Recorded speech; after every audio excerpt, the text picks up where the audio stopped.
साधारण मला सांगा ह्या एरियात आपल्या खार म्हणजे आपली ही जी पोलीस चौकी ह्या एरियात किती सेलिब्रिटी असतील? जवळपास छोटे मोठे जर टीव्ही ऍक्टर पासून जरी पकडले तरी 131च्या आसपास जातील. 131 131 म्हणजे पूर्ण युनियन पार्क म्हणजे हा जो एरिया आहे पूर्ण till doctor Babasaheb Ambedkar road, Carter road to doctor Babasaheb Ambedkar road हा जो पूर्ण गोल पकडला म्हणजे ही एक बीट पकडली तर जवळपास 131. कारण इलेक्शनचे जे चार्ट येतात त्याच्यानुसार मला माहिती आहे की 131च्या आसपास आहे छोटे मोठे पकडून. म्हणजे बऱ्याचदा काय होतं की तुम्हाला कॉल करतो तुम्ही कुठेतरी असता, मग तुम्हीच का जाता या सगळ्यांना हे करायला? मीच का जातो असं काय नाहीये. त्याचं एक कारण असं आहे की मी जनमानसांमध्ये जास्त माझा हे आहे ऍक्सेस आहे. मी सगळ्या तिकडे काही असेल मी स्वतः जातो ऍक्टिव्हली त्यांना विचारतो काय कार्यक्रम आहे, कशामुळे आहे, काय आहे. आणि त्याच्यामुळे बऱ्याचशा सगळ्या सोसायट्या सगळ्यांकडे माझा नंबर आहे किंवा कुठली इलिगल ऍक्टिव्हिटी दिसली तर 100 नंबरला कॉल करण्यापेक्षा बाबासाहेबांना कॉल करा. मी घरी असेल रात्री 1, 2, 3 वाजता जरी असतील तर ते मला म्हणतात सर व्हिडिओ पाठवले बघा इकडे असं असं चालू आहे. जो कोण नाईटला अवेलेबल स्टाफ असेल त्यांना पडतो भाई काय पण करून पोचा. आणि मग जे सेलिब्रिटी आहेत ते आणि सर्वसामान्य माणसासाठी आपला सेमच अप्रोच असतो.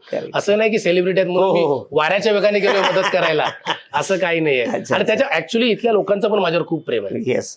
आणि मग सिनियर साहेब कायम तुम्हाला सांगतात की विकास जरा बघ काय झाले ते. हा त्यांना काही वेळा कसं असतं छोटीशी गोष्ट चिघळून मोठी होऊ शकते.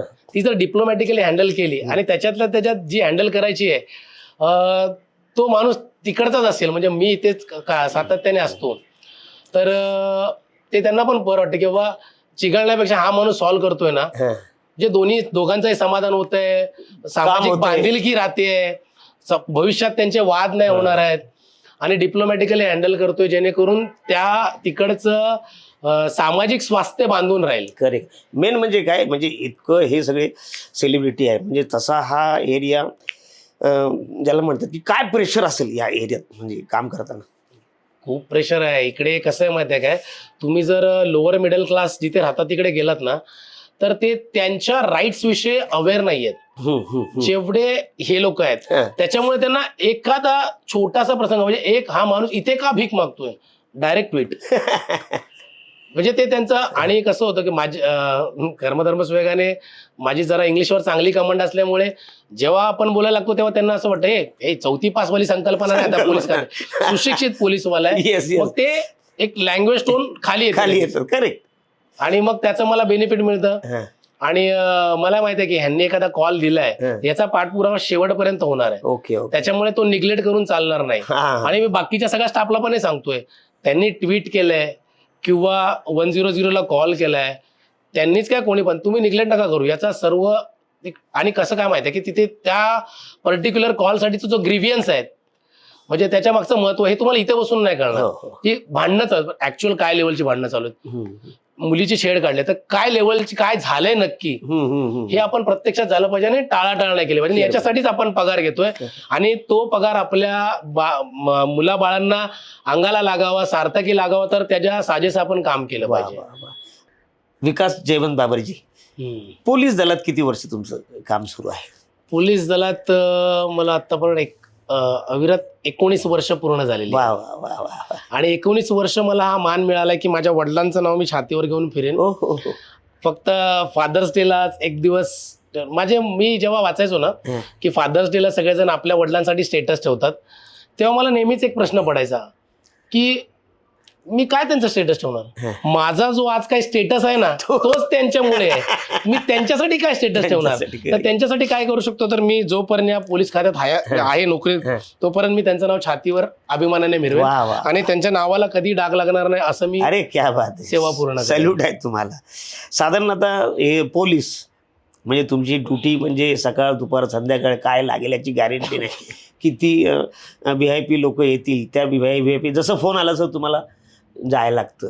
तर अशा वेळी घरातलं रिलेशन म्हणजे कुटुंबाबरोबरचं रिलेशन असलेलं इथलं रिलेशन असलेलं बरोबर ही नेमकी सांगड कशी घालता? आणि सगळ्यात महत्त्वाची गोष्ट म्हणजे जेव्हा ही मंडळी रस्त्यावर असतात तेव्हा आम्ही आमचे सण साजरे करत असतो आणि म्हणजे बिंदासपणे अजिबात कोणाला न घाबरता. कारण आम्हाला माहिती आहे ही सगळी मंडळी आमच्यासाठी बाहेर आहेत पण आम्ही ह्यांच्यासाठी कधीच विचार केलेला नाही किंवा बाबा ह्यांनी तसं काय त्यांच्यासाठी, कुटुंबासाठी किंवा त्यांच्या घरातल्या लोकांसाठी ते जातात ना, लग्न असतं, बायकोचा वाढदिवस असतो, मुलांचा वाढदिवस असतो, हे सगळं त्यांना आज नाही दुसऱ्या दिवशी करावं लागतं.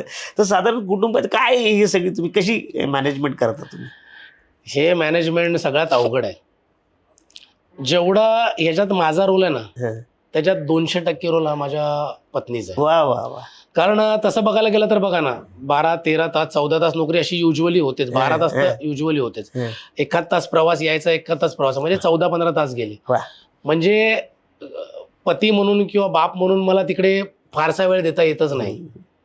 त्याच्यामुळे शक्यतो काय प्रयत्न करतो की जे पोलीस स्टेशनचा जो स्टाफ आहे त्यालाच कुटुंबाप्रमाणे आपण वागणूक द्यायची. आणि मग सुरुवातीला तो काळ होता तोपर्यंत जरा टफ गेला. नंतर आज 19 गणेशोत्सव, 19 नवरात्र उत्सव, 5-6-7 निवडणुका आणि बऱ्याचशा गोष्टी, त्याच्यामध्ये बायकोलाही अनुभव आलाय. आणि तिलाही माहिती आहे की ठीक आहे, गणपतीत सगळे गावी जातात, आपण नाही जाऊ शकत, कारण आपण बाय चॉईस याला पती मानलेलं आहे. आणि त्याच्या कर्तव्याच्या आड आपण येऊन म्हणजे त्याचं जे माइंड आहे दुभाजायचं नाही की बाबा मी घरी रागावून गेले म्हणजे मला जायचंच आहे, हे करायचं, आणि तो कामावर गेला, अर्ध डोकं माझ्याकडे, अर्ध डोकं कामावरती, असं करायला नाही. क्लिअर ऑफ थॉट्स जी आहे ना, ती मिसेस कडून येते की तुम्ही करा, तुम्हाला वेळ मिळेल तेव्हा तुम्ही आमचा म्हणजे आम्हाला सहकार्य कुठल्या कामात, छोट्या मोठ्या दिवाळीच्या, शॉपिंगच्या, जसा वेळ मिळेल तसं करा. बाकी मुलांचा अभ्यास, त्यांना शाळेत नेणे आणणे, मुलीला डान्सला नेणे, पोराला क्रिकेटला नेणे, तिथून येणे, अगदी राशन बिशन भरण्यापासून सगळं ती करते. पण तो सामंजस्यपणा आहे म्हणून हे शक्य. आणि मग मला जेव्हा जेव्हा वेळ मिळतो तेव्हा मी माझे छंद म्हणजे मला माझं जिम, बॉडी बिल्डिंग, क्रिकेट याला धरून पण कुटुंबाचे जेवढा वेळ देता येईल तेवढा देतो. कारण देवाच्या कृपेने बाकी मला दुसरा कसला शॉक नसल्यामुळे मग जिम, घर आणि नोकरी याच्यातच मी रमलेलो असतो. वा वा. म्हणजे 100% आपण म्हणतो की एका पुरुषाच्या मागे खंबीरपणे उभी असलेली एक बाई. हो. आणि त्याच्यासाठी एक छोटंसं इन्स्पिरेशन लागतं. असाच एक प्रसंग घडलेला, आमच्यात छोटंसं भांडण झालेलं आणि मी बोललो की मी ट्रॅफिकला होतो आणि मला कामावर जाणं कंपल्सरीच होतं आणि मिसेसच्या नात्यातलं लग्न होतं आणि मोठा बंदोबस्त होता. आणि मग मी बोललो चल ठीक आहे, ॲब्सेंट पडूया. काय होणार आहे फार तर फार.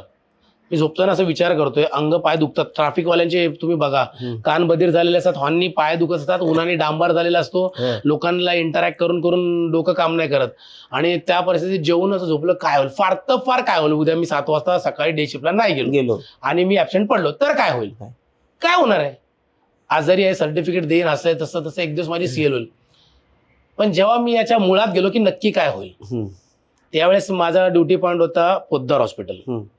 बोलो काय होईल, समजा मी 7 वाजता पोद्दार जंक्शनला नाही उभा नाही, काय होईल, सकाळी पोरं शाळेत वेळेवर नाही पोहोचणार. करेक्ट. तिथून जे मंत्रालयात जाणारे कर्मचारी आहेत ते मंत्रालयात वेळेवर नाही पोहोचणार, ते मंत्रालयात वेळेवर नाही पोहोचले ते लोकांचे PF, शेतीचे कर्ज बिर्ज ते लटकून जातील, बाबूजी नाही आले म्हणून.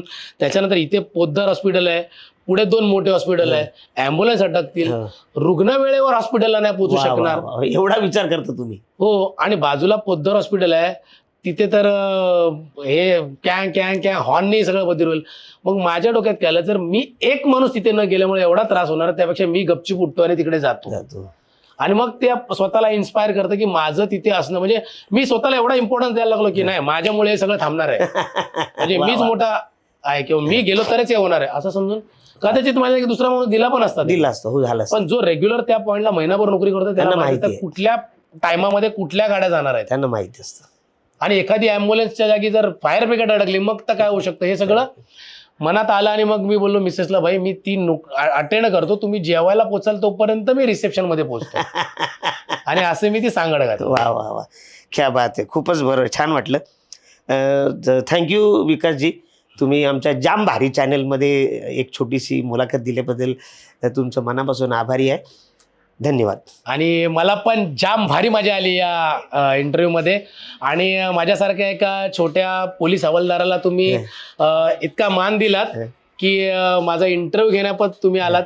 आणि मी माझ्या परिवाराकडून, माझ्याकडून आणि खार पोलीस आणि मुंबई पोलीसतर्फे तुमचे खूप खूप आभार मानतो की एखाद्या साध्याशा हवालदाराला तुम्ही इंटरव्ह्यू घेण्यात पण मोठं केलं. धन्यवाद अरुण सर. नाही, नाही, जाम तुमचं- भारी मजा आली. तुमचं काम खूप मोठं आहे. मुळात जाम भारी चॅनलचं हेच आहे की जे सुपर हिरो आहेत त्यांना आम्ही शोधतोय आणि ते लोकांपर्यंत पोहोचवण्याचं आमचं काम चालू आहे. त्यामुळे आज तुमची छोटीशी मुलाखत झाली, त्याबद्दल तुम्ही आलात, वेळात आलात आणि काम झालं त्याबद्दल मनापासून तुमचे जाम भारी आभारी आहे. थँक्यू. खरंच आमच्या या जाम भारी चॅनलमध्ये तुमची छोटीशी मुलाखत आम्ही घेतली, आम्हाला फारच आनंद झाला. श्री विकास जयवंत बाबर हे शौर्य, निष्ठा आणि निस्वार्थी सेवेमुळे आदर्श अधिकारी ठरलेले आहेत. कमांडो उत्कृष्टतेपासून ते रस्त्यावरच्या शौर्यकृती आणि सामाजिक विकासापर्यंत त्यांच्या कार्याने मुंबई पोलीस दलांचा आत्मा प्रतिबिंबित केलेला आहे. त्यांच्या या कृतीने केवळ व्यावसायिकताच दाखवली नाही, तर सहकाऱ्यांना आणि पुढच्या पिढीला प्रेरणा दिली आहे. तर आज जाम भारी चॅनलमध्ये लाडका दादूचबरोबर तुम्ही आज एक छोटी इंटरव्ह्यू दिल्याबद्दल तुमचं मनापासून आभार. तर बालांनो, आता आपण टेरेन्स लुईस यांना फोन लावणार आहे, कारण हे तुम्हाला सगळ्यांना माहिती आहे, जाम भारी कोरिओग्राफर आहेत, बॉलिवूडमधले मोठे कोरिओग्राफर आहेत आणि आज या नवीन नवीन तरुण पिढीला ते इन्स्पायर करत आहेत. तर आपण त्यांना फोन लावून बघूया ते येतात काय.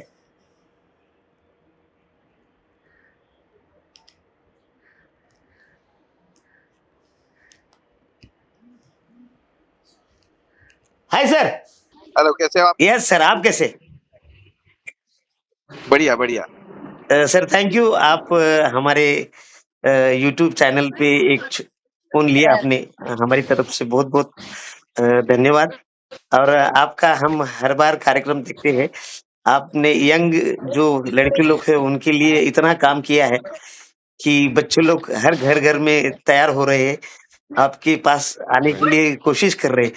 तो आज मैं जाम भारी नाम का हमारे यूट्यूब चैनल है जिसमें मैं काम करता हूँ। आपका सबका लाड़का दादूस अरुण कदम। और सर बहुत अच्छा लगा आप आए। अपने पास अभी विकास जी है। सर कैसे हैं आप? यस सर तुम्ही कशा आहात? हाँ, एकदम व्यवस्थित। सर इंटरव्ह्यू घ्यायला आले आज. क्या हाँ। सर के बारे में आप क्या बता सकते हो सर? सर के पास एक ऐसा सिचुएशन हुआ कि मेरा फोन जो था गुम गया। अच्छा। तो मुझे पता नहीं था, तो हमने ट्रैकिंग किया, तो ट्रैकिंग पे ये निकला, तो मैं इमीडिएटली सर के पास गया क्योंकि वो राउंड मार रहे थे कार्टर रोड पे। हाँ, मैं हाँ। एड्रेस में रहता हूँ, तो हाँ। कार्टर रोड पे राउंड मार, तो मैंने बोला कि ऐसा ऐसा हाँ। है और मुझे हेल्प चाहिए ढूंढने के लिए क्योंकि वो यही है। सो हमने काफी छान मारी और सर का इतना पावर था, हर एक नुक्कड़ गली के अंदर उनको पता था कि रास्ता कहाँ से कहाँ निकलता है। हाँ, हाँ। सो एरिया की मतलब एकदम छानबीन, और ऑल्सो जो लोग थे वहाँ पे उनको हेल्प करने की जो बता रहे थे कहाँ हो सकता है।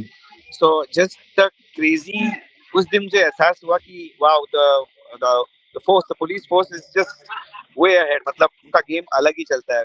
क्रेजी कि हाउ फास्ट एंड हाउ क्विक, और फिर वो तुरंत हमें mill Gaya. So yes yes, thank you sir. आपने कॉल लिया, हमको बहुत बड़ा अच्छा लगा और आपके लिए बहुत ही ऑल द बेस्ट। नया साल आपके लिए बहुत बहुत शुभकामनाएं जाए। आपकी मन की इच्छा जो भी है अगले साल पूरी होनी चाहिए सर। मेरी क्रिसमस सर. बहुत बहुत शुक्रिया। And thanks for receiving the call. Any time, sir. God bless you. Thank you. God bless you too, sir. All the thank you best. सर. आमच्यातर्फे एक आस्वाद कडून तुम्हाला एक छोटंसं गिफ्ट हॅम्पर आलेलं आहे, ते मी तुम्हाला देतो. जरा ते उघडून बघा आत काय काय, म्हणजे तुम्हाला कळेल ते. येस,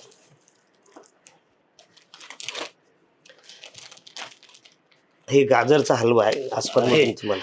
आमच्या आयुष्यात गोडवा आणल्याबद्दल आस्वाद आहे तुमचं देखील खूप खूप आभार. ही चकली आहे, धन्यवाद.